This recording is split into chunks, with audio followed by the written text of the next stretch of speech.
Okay, my name is Tim Carroll, and today we have Wesley Delbridge with us to present to us the subject, Fed Up, Dealing with Negative Publicity. Wes is a registered dietitian and is the Food and Nutrition Supervisor for Chandler Unified School District in Chandler, Arizona. He's been with the school district for 11 years. His focus and his passion is how to revolutionize school lunch to engage students more, change old perceptions, and treat students and parents as customers that are part of the team. He's also been instrumental in introducing social media, mobile apps, and other emerging forms of technology in the school nutrition world. He also teaches food science at the local college and universities. And in this webinar, he will be focusing on how to combat and strategize against negative publicity regarding school lunch in the media. This presentation is being recorded today, but will be available subsequently in the Child Nutrition Professional Development Center for anyone to click on and view at their discretion or on demand. And so with that, Wes, welcome to the CSI Food Pro Expo, and thank you for making your presentation today. Well, thank you, Tim, and I do want to thank Tim and Dee both for asking me to be a part of this presentation and a part of this, what I think is very innovative conference. I think it's a fantastic idea. Some of you may be listening live, and some of you may be listening late at night on your couches, who knows, but that's the beauty of the webinars, that's the beauty of the conference. Like Tim said, I'm with the Chandler Unified School District, and one of my main focus in the last 2 years have been getting feedback from customers, whether it's good or bad, and figuring out how to respond to that rather than having to always play defense, as I call it. So we've all had to answer phone calls. We've all had to respond to teachers or parents or whoever might be there. For some districts, that's few and far between. However, in Chandler, we'll get daily calls about crazy things as propylene glycol or high corn syrup. So basically, what this presentation is going to talk about is how are the students and how are parents communicating now. And the point is that it's a brand new way of communication, and we have to kind of learn in the school nutrition field how to accept it and how to kind of be a part of it rather than always fight it. You know, we're used to newsletters or putting info on the printed menu or just waiting for a reporter to call so we can do a positive story in the media, which rarely happens. But I think all of that is kind of moving and shifting away, and we have to be more offensive and more pragmatic, I think, in how we combat that with offense rather than defense. So if you are on this live, I don't have anybody on mute, so I'd appreciate if you guys would just ask questions as needed. Otherwise, I'll save most of the questions till the end. So if you're viewing the screen now, you'll see that this is called Fed Up, Dealing with Negative Publicity. And where this kind of all started, let me make sure I'm clicking. There we go. Is there's a website, dosomething.org, and we have a Fed Up campaign that has started that's gotten some national news and some national attention. Now, basically, I'm not going to read from this presentation slide by slide, but it's kind of a voice for students and for parents, rather. It's more for students, but it's for students and parents to be heard. For those of you that don't know what the Fed Up is, basically students or parents send in pictures of their school lunch that day. They title it themselves. They say where they're from. Then the viewers are allowed to rate whether to eat it or to toss it. Most of the time, these are usually negative meals or, I would say, not very good-looking meals. Now, one of the things that you have to think about with the Fed Up campaign, here's some of the little inaccuracies. It's completely anonymous, so anybody can post anything. There are some inaccuracies with site posting. So we have some districts close by, and a student might put Chandler, even though they don't go to Chandler schools, and it'll upload that it's Chandler School District. So even though that might not be our school, it's still reporting as one of our schools. But I don't want to focus on that with this presentation and talking negatively about the Fed Up campaign. The point is that the conversation is being held. So with or without input or responses, this conversation about our programs are being held daily online. So what does that tell us? That tells us that there's a need. There's people that want to be heard, that want some sort of response, and we can't just ignore them or send out, long memos of responses. We have to be part of the conversation. One of the examples that I use is a lot of times in my evaluations of staff, I'll say, a lot of the staff feel that you yell at them, and that's definitely a term that is very subjective, yelling. But a lot of the times the managers say, well, I didn't yell, I don't yell. But the point is that it's not that are you yelling or are you not yelling. The point is that the perception is you're yelling. So rather than us think as school nutrition professionals, how do we fight this? I think we need to ask the question, what has led to this? Okay? What has led to a website being created that students are voicing their opinion about school lunch, and how do we become a part of that? And I think that's the answer. So a couple screenshots of what you'll find on the Fed Up website. This is their homepage right now. You can see that they you're able to select it down to the state and down to the meal. And they've actually issued an annual report of what their findings were for 2013. You can see that 71% of the students who reported are not satisfied with their lunches. Now, that does not bode well for our industry. However, a couple things to think about when gathering data. Anytime we gather data, we have to think about, okay, where's it coming from? So these are actually students or parents, or both, taking time to actually go on a website and upload a picture. That takes time out of your day. That takes an initiative that a lot of students may not have. So these students or these parents are aware in their world of what they consider to be quote-unquote healthy. A lot of students don't think about health. So what we're dealing with is a concentrated population of students that are concerned about what they're eating and what they're putting into their bodies.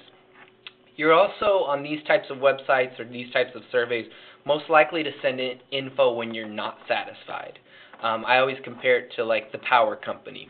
You probably won't email your power company, your local power company, and tell them, great job on getting me power every day. But if your power happened to go out for an entire day, that's when you would contact them, is when you would have a negative comment. So it's usually when someone's not satisfied. However, there are some positive reviews on this website. There's also no accountability with the website the way it's structured right now. But the good thing is I'm all for freedom of speech. I think that this is great to get this conversation started. If you follow us on social media or any of our websites, you know that we're all for not censoring and getting the conversation out there. We want to show all of our warts and all, and we have to be accountable to the people that we're serving, whether we think it's ridiculous or not. So this is just some examples of some pictures that you might see on the website. A lot of the students can be sarcastic. So again, you have a slice of pizza, a chocolate milk, and baked Cheetos, and they're calling it lunch of the healthy. And then another sarcastic remark was Thanksgiving feast. You can see that that's pretty much what the standard bad school lunch would be considered in the media. The other part of their website that they include, as you're scrolling through pictures, are tips that this website has come up with for giving to students or parents to include them on the conversation. So rather than sit here and complain, how can you change these menus? So if you look at some of these tips, the first one, ask your lunch lady if foods are fried and if they can be baked next time. Now, the first thing that I said yikes to was the fact that this website is using the term lunch lady. I think we're trying to get away from that. So, again, it's about education to the people that run this website as well as students that, it's not the old days of lunch lady anymore. Ask your cafeteria member how often food is delivered. If it's delivered more often, it's fresher. Again, another tip. And then here we have 64% of schools prepare only a quarter of their entrees from scratch. So they're going into this data about ask your cafeteria worker to make more from scratch. And these tips, I think their heart's in the right place. And I think that they think they're helping, but I think they're coming from people, obviously, who don't understand the impact of logistics for these types of changes. So cooking food from scratch, having more deliveries, baking rather than frying, those types of things all in our world we understand a cost of money, a cost of labor, a whole way of logistics and delivery and design and cooking. So although the heart's in the right place, I think that the tips are a little bit inaccurate. But the good news, going back to it again, is they're encouraging the students to get the conversation started with our staff members. And this is, I have two more slides that I'll show on the FedUp website, and then I'll kind of move into a more in general topic of what we're dealing with here. So as you can see up on the screen, these were the 5 worst meals and the 5 best meals of 2013. Now, if you look at the 5 worst meals, obviously they don't look good at all, let's be honest. They have, the typical terms of mystery meat, roadkill, pizza with a question mark. So these are, and I'm not saying that there's not bad schools out there that are serving them, but these are what give school lunch or school nutrition is what I like to call it, in general a bad name in the media, are meals like this. So these were the worst rated of 2013. Now, if you look at the 5 best meals, obviously they look really good and they look very appetizing. A couple of things to think about with the trend of what I'm seeing here, and maybe you guys have noticed some different things, but from what I'm seeing, a lot of those entrees right there require lots of labor, or they at least look like they've required lots of labor. There's definitely lots of color to them, so that's one thing to notice. There's lots of packaging, so if we're concerned about the environment or cost of supplies, there's lots of packaging that's associated with that, pre-portioned, pre-cupped items. But what I think the overall trend is, at least with the students that are on this website, are the more fruits and vegetables that are on there, the healthier it's, which can be inaccurate, as far as the term health goes. But also, the website doesn't tell the whole story. If maybe the oatmeal was offered, if you look at the Heaven Bowl, maybe that oatmeal was offered plain, and then there was a salad bar with fruits and vegetables, and that student decided to put those fruits and vegetables on there. Now that would look a lot better than just plain oatmeal. So some of these are served with fruits and vegetables. Some of these aren't really telling the whole story of did the students choose those fruits and vegetables or not. Now, kind of a funny slide that I found on the website, and I would encourage you to go on the FedUp website campaign to just research at least what's out there, is this picture right here.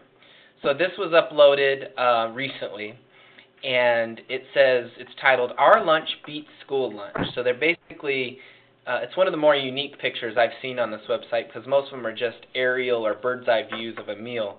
But this is actually a group of what I think are high school girls who are eating lunch in the cafeteria, but obviously not eating cafeteria food. Couple things to notice here.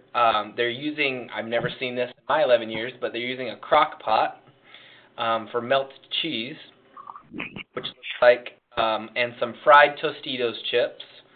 We have cans of Mountain Dew, cans and bottles of Dr. Pepper, and what looks to be some sort of brownie dessert on the tray as well. And to them, their lunch beats school lunch in their mind, adding all those things together.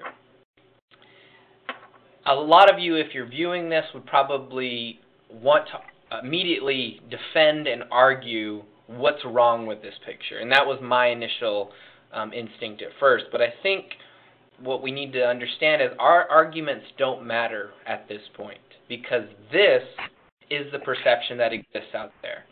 So these girls hanging out as a community, eating from a crock pot, eating Tostitos, and drinking soda, that lunch beats school lunch. That's what we have to understand for us to be able to be part of the conversation. So all of this falls under the umbrella of social media. Now, what I think most people think of as social media is Facebook, Twitter, Instagram. I'm not talking about those specifically. I think if you have anything online where you're sharing or communicating in any way, that's considered to me to be social media. And basically social media is people just having conversations online. That's all it is. They're either, before the internet existed, they were having these conversations with each other. Now they're just putting these conversations that they're having online. So the question that we should ask, why should I care? Now, if you're listening to this webinar or participating in it live, then you probably already care. That's why you're here. But just to reinforce that habit, there's a couple data points that I want to show you. Our next step is us as leaders and people that are attending this conference and attending this webinar. We already pretty much care. We have an idea that we need to communicate better. I think that one of the things that we also need to focus on is helping other districts care. There are districts out there or schools that haven't thought about this, that they don't care about what the perception is. And those are the ones that end up as the 5 worst meals. Those are the ones that end up as the news stories, which brings all the other hard work that we're doing down. So we have to be our own best advocates to other districts to get on board with this, because this isn't going away. So just a couple things about online conversations. 78% of people online trust the recommendation of other consumers. So what that tells me is that if someone's viewing a website, they may not even know the person that left that review or left that recommendation, but they're almost 80% of them trust it. And most of us shop online, and we go to the reviews as well, and we don't know those people. However, we tend to listen to a lot to what they have to say. So whether we like it or not, people are talking about our brand right now. Okay? So as we speak, there's people talking about what was served for breakfast today, people that was talking about what was served for lunch today, people are talking about your staff, people are in general talking about meals served in schools right now. The question that we need to ask is, don't we want to be part of that conversation? We've become really good at playing defense. When we receive a negative comment or a negative letter or a reporter calls, we're really good at cranking out those defensive points. But I think we need to move more into playing offense. That's the only way that we can change perception. So if people are talking about our brand, let's get involved. A couple data points about social media. Most people go to Facebook and Twitter, so that's the two I just want to bring up. I could bring up data on all sorts of social media websites. But there's over 800 million Facebook users worldwide. It's the most visited website on the internet. Half the people on Facebook log in every day. I think that's huge because it's not just something they sign up for and then leave. Half of them are coming back daily. The average user spends about 12 hours a month on this. Now, you have to think about that's an average, so there's a lot more younger people spending a lot more time. And why would they like a brand on Facebook? A lot of companies have gotten into it. The two top reasons are because they're already a customer, and the second reason is to get discounts and promotions. So I think that helps tell the story of what people are looking for online when we deal with negative publicity. Very quickly, Twitter has 225 million users. It's becoming a lot more popular with the younger crowd. 100 million of them are logging on once a month, 50 million every day. These numbers continue to grow. 190 million tweets are sent on average per day. That's probably over 200 million as we speak. So, what does that mean? Like I said before, it's not a fad. It's basically a fundamental shift in the way we communicate. So we've always communicated before. We're just shifting how we communicate. Again, it's not going away. We just have to learn how to communicate differently. The old communication model that we used is what I call a monologue. It was just us putting stuff out on the menu, putting stuff out in newsletters, putting stuff out in school announcements. We weren't really hearing back from our customers unless it was negative. So this is pretty one-sided. And I think how we deal with negative publicity now, the new communication model is a dialogue. Example, and I'll talk about this when I go into some strategies. When we deal with social media, some of our most least popular things that are liked or resent online or conversations that are basically facts about our departments, programs that we do, things that on our end seem pretty cool, grant programs, things like that, but that doesn't really translate with the audience, kind of a did you know section. That tends to go over pretty flat with us. What is the most popular is when I ask parents or students direct questions. I allow them to give their opinions, and I don't censor them. So when I respond to negative comments, when I talk to people and admit mistakes and show honesty, I found, at least with our communication, is that people want to be heard. Whether it's a 2-minute conversation, a 5-minute, Facebook post, whatever it is people wanting to be heard, and we have to figure out how to be a part of that in order to change perception. So some things to consider when developing and responding to negative publicity or creating your own offensive strategy is your commenting policy. So when people are commenting online or when people are sharing their posts online or sharing their ideas, we don't want specific people to get trashed in the media or bullied. We don't want inappropriate language, inappropriate pictures, things like that. So I would encourage you to develop some sort of commenting policy coming into this offensive strategy. The question is, in Shakespearean, to censor or not to censor. I say don't censor. And what I mean by don't censor is if people are talking negatively about your program, let it be shown, because people are very quick to figure out that if you're only posting and dealing with positive public feedback, that their voices and their responses aren't getting heard, and they'll quickly lose interest. So I say don't be afraid of negative comments. Don't be afraid of negative feedback, because what this does is creates a teachable moment. As we say around here in Chandler, let's embrace the negativity. Now, the next example that I'm going to show you is just one example of how responding to negative publicity in an offensive strategy can really help change the shift in how people or parents or students think. So I'll try not to read this word for word, but I kind of like to, because let me go back. So when we developed these social media strategies, we've had lots of parents that were very negative about our one in particular I like to use because of kind of the outcome, but also he was a very influential person within our community. He was a local chiropractor, was very present online, put out daily, if not sometimes weekly, if not sometimes daily newsletters out to his followers. So this is somebody that was very into the nutrition field and what students were eating, and was definitely having an impact on our program because he was talking to his patients, he was talking to other community members and other parents. So after many, many, many negative comments, this is just one of them that I would receive daily from this parent. He said, I did not want to hit like, this is dealing with Facebook, because that's certainly not how I feel. Seriously, offering Uncrustables as a vegetarian option and every single day, have you actually read the ingredients?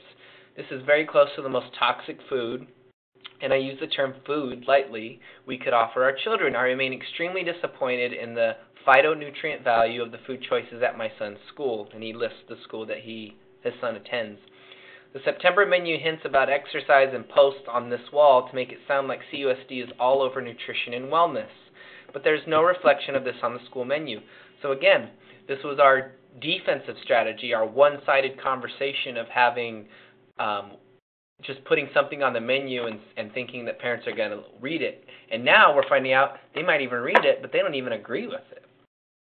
Do we need to look far to determine why obesity is rampant among our children? So now we're getting blamed for the childhood obesity crisis. So after going back and forth many days, long story short, I basically said to this parent, I would love for you to come in and talk to me just to help us understand our challenges, help you understand our challenges, and help us understand what you're looking for. I didn't think he would come in, and he actually did. He said, okay, let's meet next week.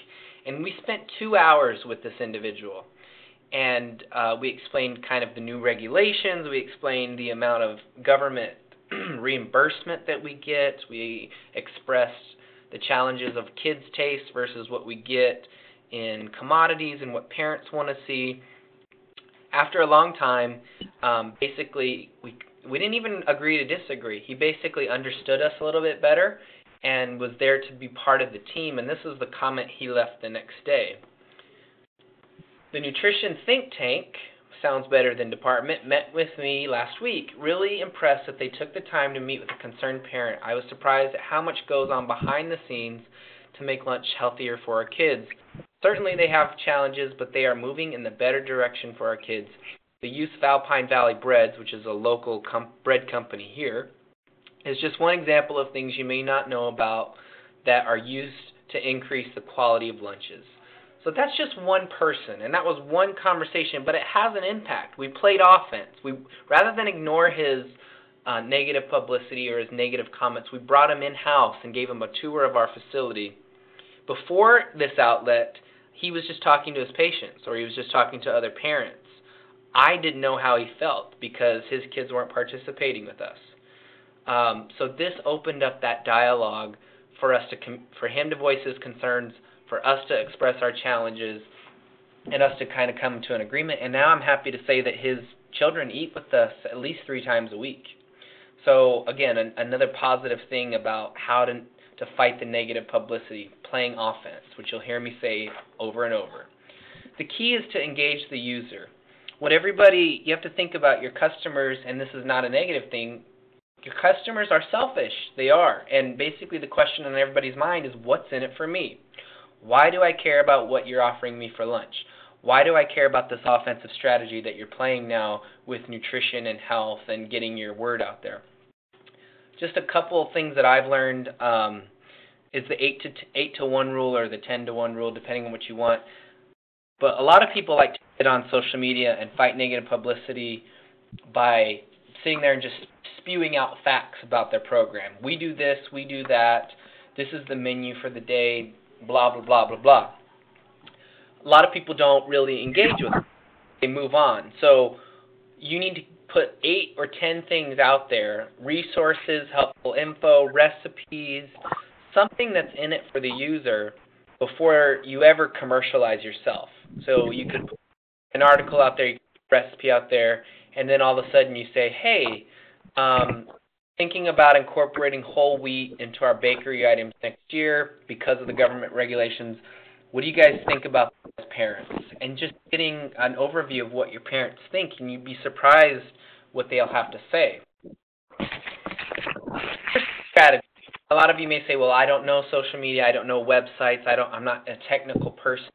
This could be on a website, this could be you have as a newsletter, it could be a newsletter, but figure out how to play offense. So there are lots of strategies, and I've put in bold what has worked for us. Probably, again, play offense. The most boring of it is to post your menus and menu changes. A lot of people like to know this information, but it's not really going to engage the user. People obviously are more concerned about nutrition facts. They love nutrition education. Promotion of events has become very huge. Just showing parents that you are doing things like taste testing, or that you're sampling food at a site and you brought in the local mascot of the football team. different things like that that show that you care. Photos of our food and our staff have been one of the most popular things for us because fighting perception and fighting negative publicity is fighting what people have in their minds. So you're going against what the visual is. So actually putting a visual out there, i.e. a picture of your salad bar, already helps because people might think you only offer one fruit a day. We post a lot of recipes, things we make, things that they can make at home. We've had contests for cookbooks, contests for naming items, how the menu is designed. We get them involved in every process. The Did You Know section has really increased for us because now that we've engaged the user, now that they feel part of the conversation, they pay attention more to the things that go on behind the scenes. We have lots of tips for fitness, tips for parents. You have to think about the whole family, not just the parent, not just the student. We've done a lot of short videos that help us play offense. You can find those on our website. And just an overall promotion of our website, because that's where most people are getting their information nowadays, is not really taking the time to read a brochure or to read a newsletter, but they're pretty much just going on the web. A couple more things about some strategies. We've done some cooking demos using local chefs, using our staff. Surveys are huge, and asking students or parents what they want to see on the menu has worked hugely for us because this is where they get a chance to be heard. Whether they have the most ridiculous opinion or the most ridiculous idea in the world, at least they're able to get it out there, and you've acknowledged it. Say, hey, thanks for the feedback. Hey, thanks, great idea. Here's what might be some of the challenges behind what you're saying. The other thing that's been huge for us is education on the federal regulations. A lot of parents don't know the federal regs that we have to follow. They don't understand. I mean, we barely understand them. I can give you a recent example is I posted online recently, hey parents, we realize that half the fruits and vegetables that we serve are going in the trash can. The new regulations say students have to take fruits and vegetables. What do you suggest we do to keep them out of the trash can? And we had a lot of feedback on, adding dips or different ways to serve. But a lot of the feedback we got was parents going, I didn't know students had to take this. That's crazy. I don't know my kid had to take a fruit or vegetable and they're forcing it in the trash. So that created the dialogue. That'll hopefully create a conversation maybe with their kids about what to take and what not to take. And creating a fruit and vegetable kind of conversation, whereas most parents didn't think about it. The good thing is to learn from other pages. There's nothing original in this world pretty much, so take from other people, share with other people, because we're all in it for the same thing. I can tell you that the best restaurant for social media and dealing with negative publicity, and its rated data, its data is rated worldwide, in the United States, is Chipotle.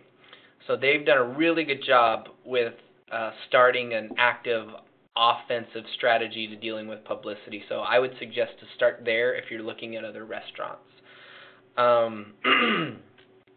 We have at-home health, which I talked about, different promotions with coupons. Our vendors have become a more part of it because the vendors want to tell their story too. I always say, the vendor, if you're a co-op, if you're a group of farmers, we need to get that out there because sometimes they just think of it as large corporations. Mainly, we've really helped to understand our customers. I can tell you a lot of times in the office we just laugh and go, I did not think that they would think that, or I never thought of that idea, but just creating this offensive strategy has helped open that. Prizes and giveaways are always great. It doesn't have to be huge. Sometimes I'll ask for an idea and say, we'll do a raffle with your ideas, and you'll get a $10 gift card to iTunes or Starbucks or wherever. But any sort of giveaway helps. And then we've done a lot of partnerships with our athletics as well, which has promoted our athletic department.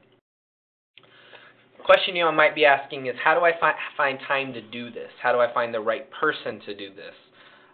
This could be one person. It could be a team. A lot of people think you have to be super technical. You don't. It's not, and I've said this a lot in the last year, it's not a technical skill set. It's a communication skill set. So you're using, yes, some different technologies but you're also communicating differently, and that's really the key to anything. It's not knowing everything you can do on the web, everything you can do through social media outlets. It's knowing how to communicate.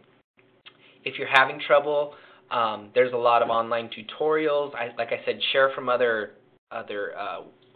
websites, other pages that are out there, and continue to practice. You can't let it die. It's like a living, breathing thing. You have to practice, practice, practice. And then you'll figure out what are the trends for your district. So I showed you some of the bold things that we've done and what has worked for us. That might completely fall flat in your district, so you might develop something that goes better for your area or your region. Allow for mistakes. You're gonna open up a can of worms sometimes that you wished you didn't. That's okay. You're at least trying, and you'll deal with it, and you'll learn what questions to ask and when to ask and how to ask them. The other beautiful thing is that you can access these accounts anywhere. So whether it's on your phone, whether it's on your laptop at home, you don't have to be in the office to be communicating offensively and dealing with negative publicity.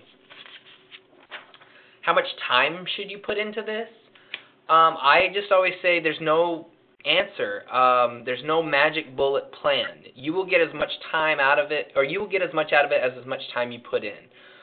Probably what I do, if I'm being honest, is I check most of my social media pages 5 to 10 times a day. I go a little overboard, but it's just because I enjoy it. The other thing is that I've realized that the online community has a very short attention span, so they want fast answers. If you post something in the morning and somebody has a question or they post something negative, they want you to respond pretty quickly, otherwise you've lost them. And you can set up different notifications to know when people are responding or posting. Build a reserve of creativity and ideas. It's the worst thing in the world is to show up Monday morning after a long weekend and say, okay, what can I post today that's offensive? When you get in a creative mood, write it down. Post all of these different things that you can promote, that you can ask. Create your strategy before you even get it out there. And it also depends on how your followers respond. You all, everybody that's listening to this, will create your own game plan. Like I said, there's no magic game plan out there. As long as you can engage your users and they feel heard and you're fighting the negative publicity with this, you're accomplishing your goals. A couple challenges that may come up, a lot of people like to deal with, especially with fighting negative publicity. Some of you may have PR departments. Some of you may have, you have to report to certain people within your district before you can ever respond. So that's going to be a challenge. So district approval, district access. I would encourage you to present some of this data that I'm showing you today and some of the data you find yourself to your school board or your administration to show them why we need this. Here's why I need access to my website. Here's why I need to start a social media page. Here's why I need to create a blog where parents and students and us can talk. And then I would suggest try it out as a pilot program because it all relates down to dollars for us, and that's usually the language that we all speak. So your superintendent or your school board or whoever, they'll kind of understand that this is just helping improve the bottom line. Making sure that you have staff access. I would encourage you to get resources from your staff members. I'm always encouraging my staff members to send me pictures. Sometimes I don't even know the events that are going on out there because we have 42 sites. So have them send me pictures. Responding to negativity can be tough. I don't always have good days when we have negative comments. You have to build up a thick skin to this. So the thing is don't respond defensively right away, because once it's out there, it's out there. So learn how to be able to take in that negativity, maybe get a stress ball on your desk and squeeze it from time to time. Figuring out how advertising and marketing works, it's a whole other ball game that we're all getting introduced to. You have to stay up on it regularly. Like I said, I can't emphasize this enough. It's like a relationship with the person. If they don't hear from you for a week, or you don't say anything all for an entire 2-week intersession, they forget about you. It's like missing out on your friend. So the more you engage them, the more that you're there, the more that you're reliable, the better your feedback will be. And then finding out what sticks. And I've talked about this before. What's going to work in your community? I find that a lot of online communication with publicity, people like to be surprised. They just do. We all like surprises.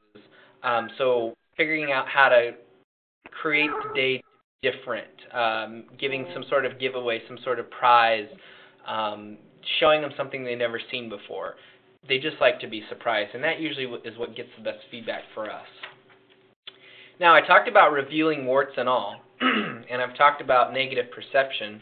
So I'm going to reveal some of our warts, because I always believe in honesty, and there's no perfect plan out there. So just to show you kind of introduce you where I'm going with this, is I feel like we've been kind of innovative with our communication and playing offense and responding, to this negative publicity. And in my mind, I wasn't getting feedback of how well this was working. And so I had thought maybe and this is in the first couple of years that we did this, I thought maybe we had changed perception. I had just felt good about ourselves and said, hey, we're out there, we're having these conversations. But what I actually did is used a survey monkey. And if you need help with that, I would suggest that if you can't get an email database from anybody in your district, talk to your administrative assistants at your schools. They tend to be the best people that have email addresses, and you can put survey monkeys out there. And parents, like I said, love to be heard. They love to respond to things. So we got quite a lot of feedback by going that route. So we put a survey out there that asked a number of questions, but the main thing is that what are your top issues with us, with our department, with our school lunch in Chandler School District? And so this was going to give me a good window of what the perception was out there. And I got to be honest, reading all these comments, because we got over 1,500 responses, reading these comments, reading these responses was tough at times. I always say sometimes I had to bring out the box of tissues just to cry a little bit. But it helped us figure out where we needed to go. So the top 3 issues that our parents gave us, they said the number one thing that we think is wrong with your program is the nutrition or the health of the food that you're serving. Yikes. Number 2, basically how your food is served and the quality of your food. This relates back to the Fed Up website. So what they think is going into our school lunch meals, what they think is what the students are seeing every day. It might be a perception of something they saw 40 years ago when they were a little kid. And then number 3 was the lack of variety. Here's the good news about when I finally figured out how to process all this information was, the good news is that these are things that we're doing already. Our menus are healthy. They're meeting government guidelines. We have dietitians on staff. The food is served. We do a lot of training with food safety, a lot of presentations. Maybe we need to look at our sites to make sure that they're serving it well. We know that we use local ingredients, so we just have to communicate. Yeah, I wanted to. The lack of variety, we know we have a lot of options. We just have to communicate that better. So what it came down to is we're doing all these things. We have to communicate better. And that's what this webinar is about, is dealing with negative publicity, is communicating better. It's playing offense. Now, just to kind of show you some funny comments, not even funny. At the time, they weren't funny. Now some of them are funny, of what the parents were saying. Always in a survey, I like to say, leave room for comments, because people like to list their comments. So we heard a lot of, I don't feel it's very healthy. Of course, we have too many processed foods. Going on to the processed foods, we individually wrap a lot of things that we make from scratch. And that's just to help the kids think that it's a packaged item, because that goes over well. Now the parents are seeing that and thinking it's prepackaged, or it's from a company or something. However, we're making it from scratch, so we have to communicate. I think the funniest one I got was, you should serve fresh fruit. I think all of us listening to this or participating in this webinar know that we've been serving fresh fruit for quite a long time, and the fact that some parents may think that we don't means we really have our work cut out for us with getting the message out there. One of the things that we always hear a lot is too much sugar in the chocolate milk. Kind of a funny one is your food has been linked to colon cancer. These surveys were anonymous. I would love to know from that parent what study they saw that had school lunch being linked to colon cancer, but apparently that's the perception. Start making food like they did when we were kids. You'll hear that a lot from parents. They always think, the good old days, or back when we were kids, it was a lot better.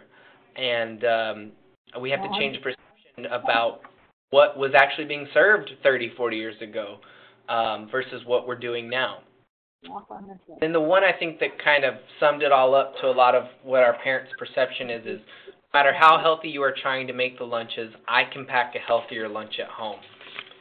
So it's almost like don't even try because you're not going to be better than I am as a mom. And there's some people that are out there like that, but I think that's a general perception is that we're unhealthy, and as a parent they can make a healthier lunch, and they don't really understand what's healthy, but they know better than us. So again, we had to change the publicity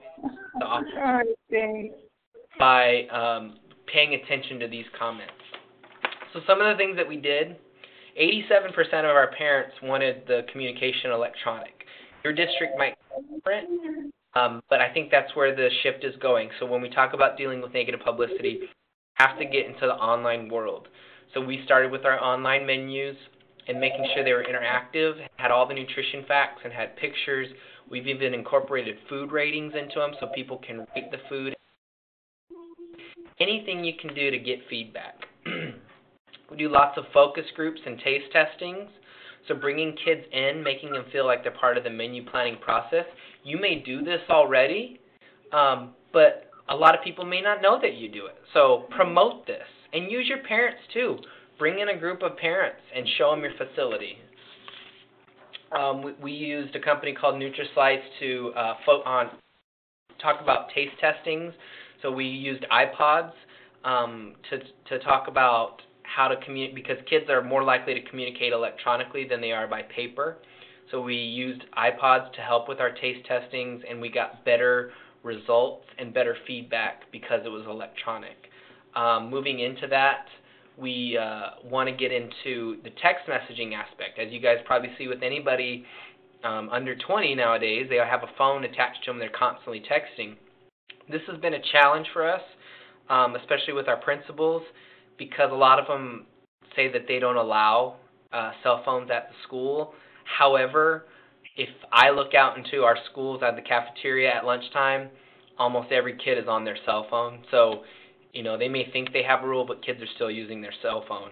So it's where we're going with the text messaging. This will be another way to fight negative publicity. This is also helping with the what's in it for me.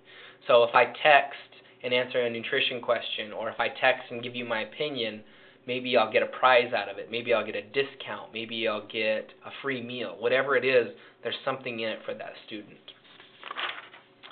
We're incorporating digital signage into the cafeterias to create a fun environment in the cafeteria. Again, I could do an entire webinar on this topic, but a lot of us are always fighting between what our policies are versus what the principal's or district's policies are in the cafeteria or multi-purpose room, whatever you want to call it. We want to focus on making the lunchroom fun. But we're always fighting the negative publicity because we have these different policies that principals and districts have set up where, if you bring your lunchbox, you get to eat early and you get to go to recess quicker. If you eat school lunch, then you don't get to sit with your friends. Everybody has to sit facing one way. Maybe you have people blowing whistles when they get too loud. Maybe you have the stoplights, which I can't stand, saying it's too loud. I don't know when lunch didn't become fun for kids, but it happened. And we have to learn how to get the principals and district on our side to make that lunchtime a fun time. And so we're using digital signage to create some sort of activity rather than just sitting there quietly engulfing your food and getting out to recess. Because here's the thing we have to embrace. No matter whose policy it is, as soon as that student enters the cafeteria, a multipurpose room, they associate all decisions with us. So no matter who came up with the policy, if they don't get to sit with their friends, it's cafeteria's fault. If they don't get to go to recess when the other people do, it's school lunch fault. So all those things, they associate the cafeteria with us. So again, taking an offensive strategy, dealing with our principals, dealing with our district to kind of create the lunchroom more fun. One of the things that we did was utilize Google Ads. This is, again, playing offense. So there's and not to get too technical, but there's something you can set up on Google to where if people in your regional area are searching certain terms, so we bought the term ideas for school lunch.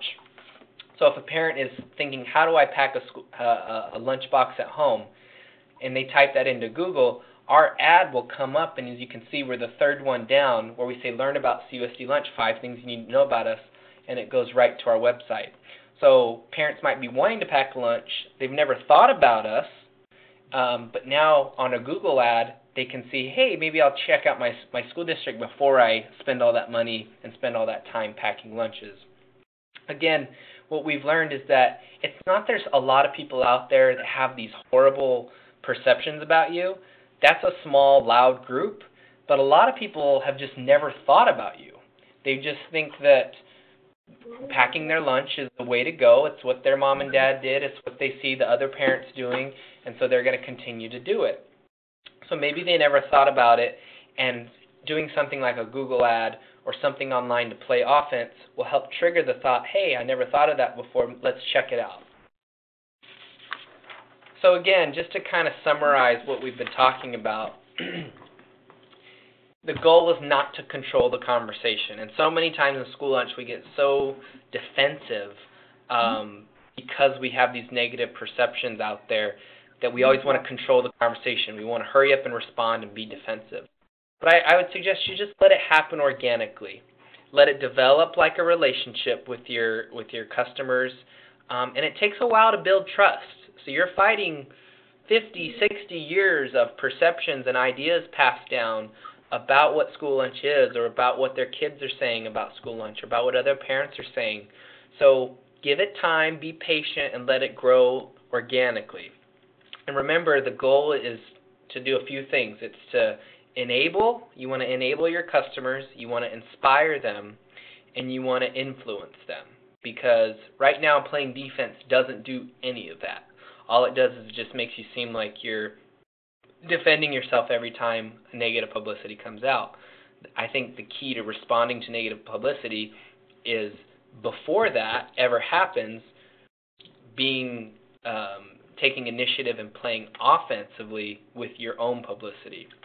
In the end, you'll learn more about your department than others will learn about you. So you may think you know what your customers want or what they think about you, but we've learned more in the last 2 years than in my first 10 years here, just by getting the dialogue going and getting the conversations going. Sometimes it freaks you out. You go, I didn't know parents want that, or I didn't know students wanted that. But at least you know, and there's a lot in knowing what you know now. And there's no more guessing with this. You can actually get it from the horse's mouth. One of the quotes I like to use is from Brian Solis. He wrote a social media manifesto. And it applies, I think, to all of our relationships, no matter if it's social media or just person to person. But it's all about conversations, and the best. That's what we have to fight negative publicity, is we have to listen. My grandpa always says God gave us 2 ears and 1 mouth for a reason, and that's so we can listen twice as much as we talk. So as much as we want to get our message out there and respond to this negative publicity, I think the term is, or the strategy is to first listen, find out what's out, find out what the perception is, and then work to play offense and to be a part of that conversation, be a part of dialogue, so people feel part of the team and they don't feel like you're, constantly playing defense. So that's kind of the bulk of the presentation that I have. I think we have a few minutes for questions if there's anybody online, audio-wise, that would like to ask some questions. So I'll open it up to that. Anybody in the audience have any questions? Well, again, the goal for this conference was to be able to come to this conference whenever you choose, whether you're in your pajamas or you're at work. So if you do have questions regarding this, or you need some ideas or things have come up out of this, I would encourage you to talk to your team, figure out a way to play offense, visit some other websites, some other pages of restaurants or schools, and I'd encourage you to visit ours. And you can, in our website, we're at csunutrition.com. You can contact me directly through that. We're all in it for the same thing, so I'm glad to answer any questions that you have about what's worked and what hasn't worked for us. And I'll always be honest, and I'll always share any ideas that we have, and I think we all can learn from each other. So with that, I'm going to thank Tim for having me, and I'm excited to present on this topic, and I wish all of you good luck with responding to negative publicity and playing offense and improving the perception of school nutrition overall. So thank you. Thank you very much, Wes. Thank you, Great Wes. presentation. Great presentation.